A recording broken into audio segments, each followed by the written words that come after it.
Olá, bem-vindas e bem-vindos ao entrevista especial Futura 25 anos. Eu sou o Tony Belotto, estou aqui com você para relembrar momentos marcantes dessa história.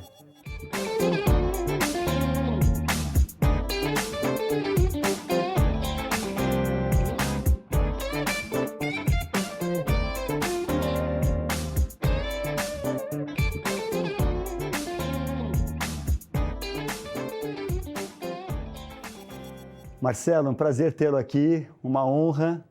Eu acho que nós somos mais ou menos contemporâneos, né?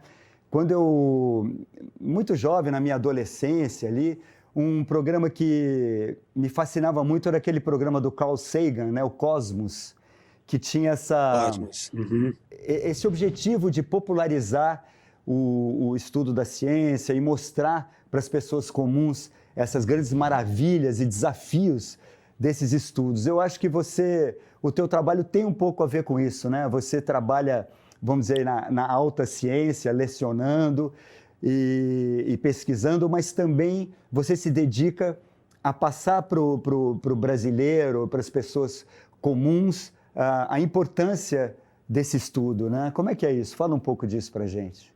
Essa referência do Carl Sagan é ótima, porque ele realmente... Ele não foi o primeiro, mas ele certamente deu uma visibilidade para a ciência que poucos cientistas tinham dado antes, né? Porque o Einstein sempre foi famoso, mas ele não era muito para falar com o público em geral, vamos dizer assim, né?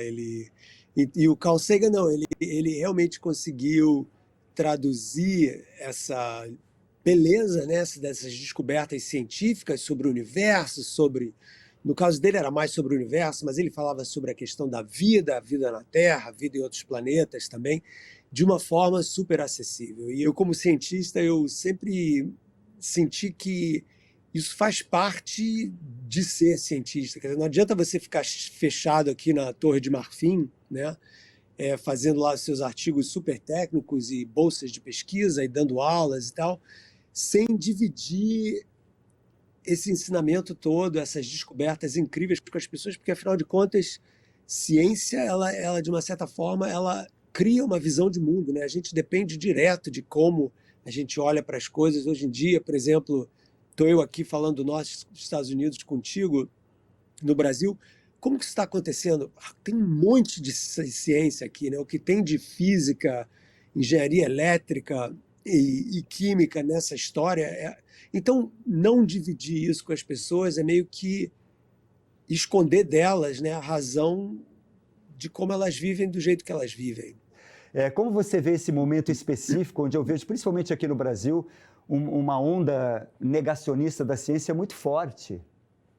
Antigamente, as estruturas que, vamos dizer assim, estavam censurando a ciência eram, em geral, as estruturas de poder, né? Era a igreja, no caso do Galileu, o Estado, no caso da União Soviética e da China e de vários outros lugares em que você tem um controle ideológico gigante, né?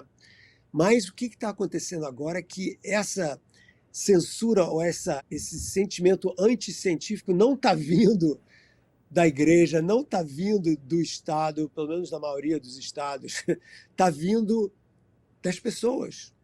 Antigamente era muito mais difícil, porque para você influenciar as pessoas, você tinha que ficar em pé ali em praça pública, em cima de um caixote, falando eu acredito nisso. Agora não, né? O teu caixote é o mundo, quer dizer, você tem um alto-falante aí digital que vai para todos os lugares. Então, isso é a primeira coisa. Então, um cara que tem uma voz e tem uma visão meio anárquica da ciência, é o do contra, lembra do contra? Né? Que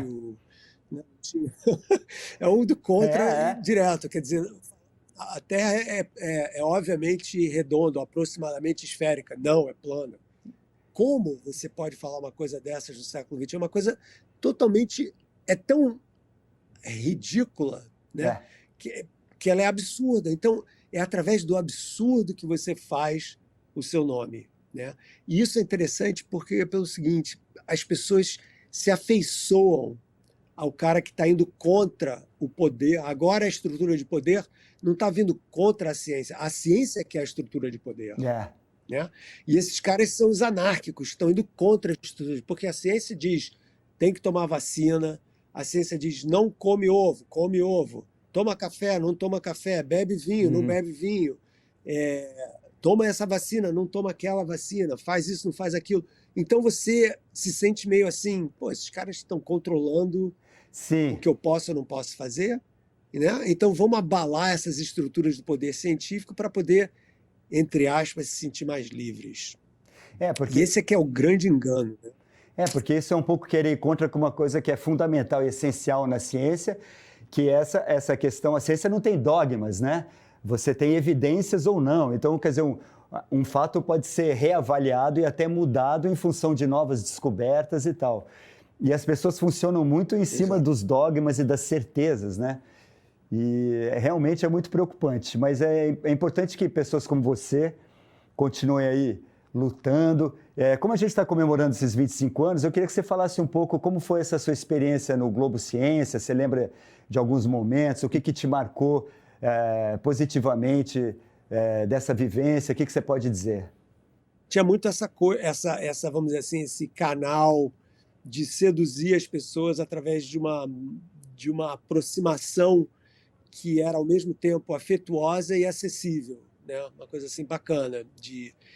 E eu me lembro de várias. Eu me lembro quando Adolfo Rosenthal era um dos diretores e tal, que é um cara que eu gosto muito, e a gente fez várias gravações no Jardim Botânico, no Observatório Nacional.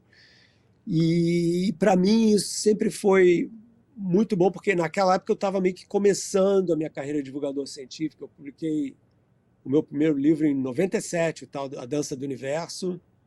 Então meio que engrenou, vamos dizer, com aquilo e com eu estar escrevendo as colunas para a Folha de São Paulo toda semana. Eu escrevi mais de 1000 colunas para a Folha de Caramba! São Paulo, olha só. Você sabe que, bom, você recebeu recentemente esse prêmio Templeton, né, que é um prêmio muito importante e que é interessante que é um prêmio que ele alia, né, a ciência à espiritualidade, né? E esse é um assunto interessante quando a gente está falando de ciência, porque eu também sou um fruto, eu digo também que eu acho que você também é assim, um fruto daquele humanismo ateu, né, do século XX, em que havia uma convicção muito grande no humanismo, mas em que a gente sente que há uma espiritualidade, que ela não é religiosa, eu não sou nada religioso, mas eu sinto que existe alguma transcendência, né, que talvez a ciência ainda até venha explicar, né? Então eu queria que você falasse um pouco desse prêmio e te parabenizar por esse prêmio, é um orgulho para todos nós brasileiros, e falar um pouco dessa, porque essa sempre foi uma ligação meio interessante e complexa entre a ciência e a espiritualidade, né? A gente tem aquele o Taylor de Chardin, né, que era o padre que acreditava que ciência e religião eram compatíveis. Há cientistas que dizem que existe uma incompatibilidade entre essas duas vertentes. O que você tem a dizer a respeito?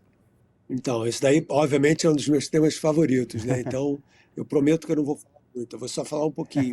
Pode falar. Essencialmente, você tem razão em dizer que no olho público você misturar essas duas coisas parecem completamente antagônicas, mas como ciência é aquela coisa racional, é aquela coisa precisa, é aquela coisa que não tem nada a ver com Deus e que não tem nada a ver com essa noção de espiritualidade, porque as pessoas, elas sempre encaixam. Foi muito legal você ter começado falando dessa sua espiritualidade não necessariamente ligada a uma religião organizada, mas esse senso de maravilhamento com o mundo, né? Essa espiritualidade que, pô, não tem como você fazer um passeio na Mata Atlântica e olhar em torno e falar, mas de onde que vem essas bromélias, esses beija-flores e essas orquídeas, essa vida que pulsa com uma intensidade tão espetacular, né? E você então se sente parte de uma coisa que é muito maior do que você, né? Uma coisa que é muito maior do que você, através da ciência, você pode atingir até um certo ponto.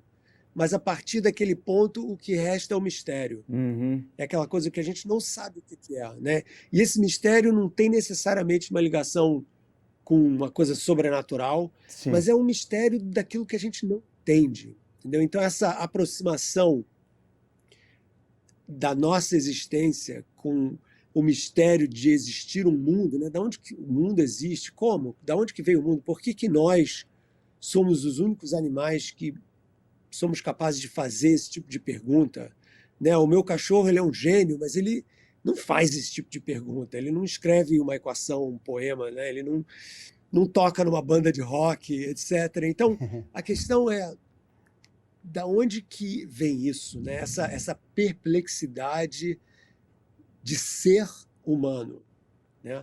E para mim, a ciência é uma das maneiras da gente lidar com esse mistério de quem nós somos, né?